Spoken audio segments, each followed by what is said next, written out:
Hello കൂട്ടുകാരെ, ഇന്ന് നല്ല ടേസ്റ്റി ആയിട്ടുള്ള കൂർക്കുപ്പേരി ഉണ്ടാക്കുന്നത് കണ്ടാലോ.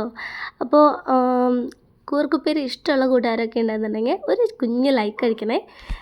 അപ്പോൾ അതിനായിട്ട് നമുക്ക് ആദ്യം തന്നെ കൂർക്കയെടുത്ത് നല്ലതുപോലെ അതിന് മീതെ കട്ടിയായിട്ട് ചെളിയൊക്കെ ഉണ്ടെന്നുണ്ടെങ്കിൽ അതൊക്കെ നല്ലതുപോലെ കഴുകി വൃത്തിയാക്കിയതിന് ശേഷം നമ്മുടെ കയ്യിൽ കറ പോലെ പിടിക്കാതിരിക്കാനായിട്ട് കുറച്ച് വെളിച്ചെണ്ണ ഒന്ന് കയ്യിൽ സ്പ്രെഡാക്കി കൊടുക്കാം കേട്ടോ. അപ്പോൾ വെളിച്ചെണ്ണ സ്പ്രെഡാക്കിയാലും ചെറുതായിട്ടൊക്കെ കറ വരും, എന്നാലും ഓവറായിട്ട് വരുന്നതൊക്കെ ഒന്ന് കുറയും കേട്ടോ. അപ്പോൾ അങ്ങനെ പറഞ്ഞ് കേട്ടിട്ടുള്ളതുകൊണ്ടാണ് ഞാൻ വെളിച്ചെണ്ണ കയ്യിൽ ആക്കിയെടുക്കുന്നത്. അങ്ങനെ നമ്മൾ വെളിച്ചെണ്ണ ആക്കിയതിന് ശേഷം ഓരോ കൂർക്കി എടുത്ത് നമുക്ക് കത്തി വെച്ചിട്ട് അതിൻ്റെ തൊലി ഒന്ന് ചുരണ്ടി കളയാം കേട്ടോ. ഇത് കൂർക്കയുടെ തൊലി കളയാനായിട്ട് ഇതല്ലാതെ നമുക്ക് വേണമെങ്കിൽ കവറിലോ അല്ലെങ്കിൽ നമുക്കിപ്പോൾ ആപ്പിളും അതുപോലെ കുറേ ഫ്രൂട്ട്സൊക്കെ കിട്ടുന്ന ഇങ്ങനെ ഒരു വല പോലത്തെ ഒരു സംഭവമൊക്കെ ഇല്ലേ, അതിലൊക്കെ ഇട്ടിട്ട് ഒന്ന് വെള്ളത്തിനടിയിൽ വെച്ചിട്ട് ഇങ്ങനെ കൈ വെച്ചൊന്ന് തിരുമ്മി കൊടുത്തു കഴിഞ്ഞ് കഴിഞ്ഞാൽ കുറേ തൊലിയൊക്കെ പോകും കേട്ടോ. അപ്പോൾ അങ്ങനെ ചെയ്യണമെങ്കിൽ അങ്ങനെ ചെയ്യാം, അല്ലാന്നുണ്ടെങ്കിൽ ഇതുപോലെ കത്തി വെച്ചിട്ട് ചുരണ്ടി കളഞ്ഞാൽ മതി കേട്ടോ അതിൻ്റെ തൊലി. അപ്പോൾ അങ്ങനെ നമ്മൾ കൂർക്കയുടെ തൊലി എല്ലാതും കളഞ്ഞെടുക്കുക. എന്നിട്ട് നല്ല വൃത്തിയായിട്ട് കഴുകിയതിന് ശേഷം ചെറിയ പീസുകളായിട്ട് കട്ട് ചെയ്യണമെന്നുണ്ടെങ്കിൽ അങ്ങനെ കട്ട് ചെയ്യാം, അല്ലാന്നുണ്ടെങ്കിൽ ഇപ്പോൾ കുറച്ച് വലുതായിട്ട് ഇപ്പോൾ തീരെ ചെറിയ കൂർക്കൊക്കെ ആണെന്നുണ്ടെങ്കിൽ അത് കട്ട് ചെയ്യാതെ തന്നെ ഇടാം കേട്ടോ. അപ്പോൾ അതെങ്ങനെ വേണമെന്നുണ്ടെങ്കിൽ നിങ്ങളുടെ ഇഷ്ടത്തിനനുസരിച്ചിട്ട് കട്ട് ചെയ്തെടുക്കാം. അപ്പോൾ ഞാനിതിപ്പോൾ ഇവിടെ 4 പീസൊക്കെ ആയിട്ട് കട്ട് ചെയ്തെടുക്കുന്നുണ്ട്. കുറച്ച് വലിപ്പമുള്ള കൂർക്ക ആയതുകൊണ്ട് ചെറിയ 4 പീസായിട്ട് കട്ട് ചെയ്തെടുക്കുന്നുണ്ട് കേട്ടോ. അങ്ങനെ നമ്മൾ കൂർക്കയൊക്കെ കട്ട് ചെയ്തെടുത്തു. ഇനി അതവിടെ മാറ്റി വയ്ക്കുക. അതിനുശേഷം നമുക്കിനി കൂർക്കയിലേക്ക് ആവശ്യമായിട്ടുള്ള കുറച്ച് സംഭവങ്ങളൊന്ന് ചതച്ചെടുക്കാം കേട്ടോ.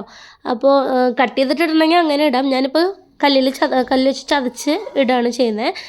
വെളുത്തുള്ളി, ചുവന്നുള്ളി, അതുപോലെ വറ്റൽമുളക്, ഇത് 3ഉം കൂടിയിട്ട് നമുക്കൊന്ന് ചതച്ചെടുക്കണം. ഒത്തിരി ഇങ്ങനെ ഫൈനായിട്ട് അരഞ്ഞു പോകുന്നു വേണ്ട, ചെറുതായിട്ടൊന്ന് ചതച്ചെടുത്താൽ മതി. അപ്പോൾ ചുവന്നുള്ളി കുറച്ച് കൂടുതലായിട്ട് ആഡ് ചെയ്യുമ്പോൾ നമ്മുടെ കൂർക്കുപ്പേരിക്ക് നല്ല ടേസ്റ്റ് ആയിരിക്കും കേട്ടോ. അപ്പോൾ ഞാൻ കുറച്ച് കൂടുതൽ ചുവന്നുള്ളി എടുത്തിട്ടുണ്ട്. ഇനി അതെല്ലാതും ഇതുപോലെ ഇങ്ങനെ ഒന്ന് ചതച്ചെടുക്കുക. അപ്പോൾ ചതച്ചെടുത്തിട്ടുണ്ട്. ഇനി അതവിടെ മാറ്റി വയ്ക്കുക. ഇനി നമുക്ക് കൂർക്ക ഒന്ന് വേവിച്ചെടുക്കാം. അതിനായിട്ട് നമ്മൾ കട്ട് ചെയ്തിട്ട് കഴുകി വെച്ചിട്ടുള്ള കൂർക്ക ഒരു കുക്കറിലേക്ക് ഇട്ട് കൊടുക്കാം. അപ്പോൾ കുക്കറിലിട്ടിട്ട് നമുക്ക് ഒരു വിസിലടിച്ചെടുത്താൽ മതി കേട്ടോ. ഒരു വിസിലടിച്ച് പെട്ടെന്ന് നമുക്കതിൻ്റെ ആവി കളഞ്ഞ് എടുക്കാവുന്നതാണ്. അപ്പോഴേക്കൊക്കെ നല്ലതുപോലെ കുക്കായി കിട്ടുന്നൊരു സംഭവമാണ് കൂർക്ക. ഇപ്പോൾ കുക്കറിൽ അടിക്കണമെന്നില്ല, നമുക്കൊരു പാത്രത്തിൽ അതിൻ്റെ ഒപ്പത്തിന് വെള്ളം എടുത്ത് കുറച്ച് ഉപ്പും മഞ്ഞൾപ്പൊടിയും ചേർത്തിട്ട് വേവിച്ചെടുത്താലും മതി കേട്ടോ. അപ്പോൾ എങ്ങനെ വേണമെങ്കിൽ അങ്ങനെ ചെയ്യാം. ഞാനിപ്പോൾ കുക്കറിൽ ഒരു വിസിലടിച്ചെടുക്കുകയാണ് ചെയ്യുന്നത്. അതാകുമ്പോൾ പെട്ടെന്ന് നമുക്ക് പരിപാടി തീരില്ലോ. അപ്പോൾ ഞാൻ ഉപ്പും മഞ്ഞൾപ്പൊടിയും ചേർത്ത് അതിൻ്റെ ഒപ്പത്തിന് വെള്ളം ഒഴിച്ചിട്ട് നമ്മൾ ഒരു വിസിൽ ഹൈ ഫ്ലെയിമിലിട്ടിട്ട് അടിച്ചെടുത്തിട്ടുണ്ട്. ഇനി അത് പ്രഷർ പോകാൻ വേണ്ടിയിട്ട് വെയിറ്റ് ചെയ്യാം. ഇനി ഒരു പാനിലേക്ക് നമുക്ക് കുറച്ച് വെളിച്ചെണ്ണ ഒഴിച്ച് ചൂടാക്കിയതിന് ശേഷം കുറച്ച് കറിവേപ്പില ഇട്ടിട്ട് ഒന്ന് മൂപ്പിച്ചെടുക്കുക. അതിനുശേഷം നമ്മൾ ചതച്ച് വെച്ചിട്ടുള്ള വെളുത്തുള്ളിയും ചുവന്നുള്ളിയും വറ്റൽമുളകും ചേർന്നിട്ടുള്ള മിക്സ് ഉണ്ടല്ലോ, അത് ആ ചതച്ച് വെച്ചത് ചേർത്തിട്ട് നല്ലതുപോലെ ഒന്ന് വഴറ്റിയെടുക്കണം. അപ്പോൾ ഹൈ ഫ്ലെയിമിലിട്ടിട്ട് നമുക്കതൊന്ന് വഴറ്റിയെടുക്കാം കേട്ടോ. നന്നായിട്ട് വഴന്ന് വരട്ടെ. അങ്ങനെ ആ ഒരു ഉള്ളിയൊക്കെ നന്നായിട്ട് വഴന്നു വന്നിട്ടുണ്ട്. ഇനി തീ ലോ ഫ്ലെയിമിലേക്ക് മാറ്റിയിട്ട് കുറച്ച് മഞ്ഞൾപ്പൊടിയും അതുപോലെ നമ്മുടെ ആവശ്യത്തിന് നമ്മൾ വറ്റൽമുളക് ഒരു 4 ചേർത്തിട്ട് അരച്ചിട്ടുള്ളത് കൊണ്ട് തന്നെ ആവശ്യത്തിന് എരിവൊക്കെ ഉണ്ടായിരിക്കും. കുറച്ചും കൂടി എരിവ് വേണമെന്നുണ്ടെങ്കിൽ നമ്മുടെ ഓരോരുത്തരുടെ എന്തോരം എരിവ് വേണമെന്നുള്ളതിനനുസരിച്ചിട്ട് മുളക് പൊടി ചേർത്ത് കൊടുക്കാം കേട്ടോ. അങ്ങനെ മുളക് പൊടി മഞ്ഞൾപ്പൊടിയൊക്കെ ചേർത്ത് നമ്മൾ ലോ ഫ്ലെയിമിലിട്ടിട്ട് നല്ലതുപോലെ ഒന്ന് മൂപ്പിച്ചെടുക്കണം. ആ പൊടികൾ നല്ലതുപോലെ ഒന്ന് മൂത്ത് വന്നു കഴിഞ്ഞ് കഴിഞ്ഞാൽ നമ്മൾ വേവിച്ച് വെച്ചിട്ടുള്ള കൂർക്ക പ്രഷറൊക്കെ പോയതിനു ശേഷം കുക്കറിൽ നിന്ന് എടുത്തിട്ട് ഈ ഒരു മസാലക്കൂട്ടിലേക്ക് ചേർത്ത് കൊടുക്കാം. അപ്പോൾ കൂർക്കയിൽ കുറച്ച് വെള്ളമൊക്കെ ഉണ്ടായിരുന്നു കേട്ടോ. അപ്പോൾ അതും കൂടി ചേർത്തിട്ടാണ് ഞാൻ ഇതിലേക്ക് ഒഴിച്ചു കൊടുത്തിട്ടുള്ളത്.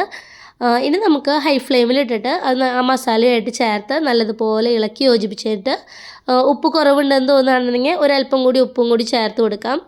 എന്നിട്ട് നന്നായിട്ട് ആവശ്യത്തിന് നമ്മുടെ കൂർക്കയൊക്കെ വെന്തിട്ടുണ്ട്. എന്നാൽ വെന്ത് ഉടഞ്ഞിട്ടൊന്നുമില്ല കേട്ടോ, ഒരൊറ്റ വിസിലടിച്ചിട്ട് നമ്മളെടുത്തതാണ്. അപ്പോൾ വെന്തു തന്നെയുള്ളൂ, എന്നാലും ഉടഞ്ഞു പോയിട്ടൊന്നുമില്ല.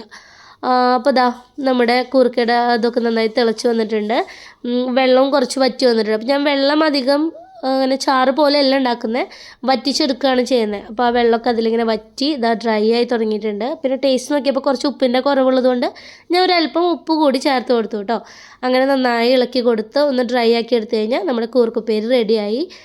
അതിനുശേഷം നമുക്ക് അതിന് മുകളിലേക്ക് കുറച്ച് കറിവേപ്പിലയും കുറച്ച് പച്ച വെളിച്ചെണ്ണയും കൂടി ഒഴിച്ച് കൊടുക്കാം. അപ്പോൾ ഇത്രയുള്ള നമ്മുടെ കൂർക്കുപ്പേരി എന്ന് പറയുന്നത് നല്ല ടേസ്റ്റിയാണ്. നമുക്ക് ചോറിൻ്റെയൊക്കെ കൂടെ കഴിക്കാൻ അടിപൊളിയാണ്. അപ്പോൾ എല്ലാവരും ട്രൈ ചെയ്ത് നോക്കുക. ഇഷ്ടപ്പെട്ട് കഴിഞ്ഞാൽ ലൈക്ക് ചെയ്യുക. Thanks for watching.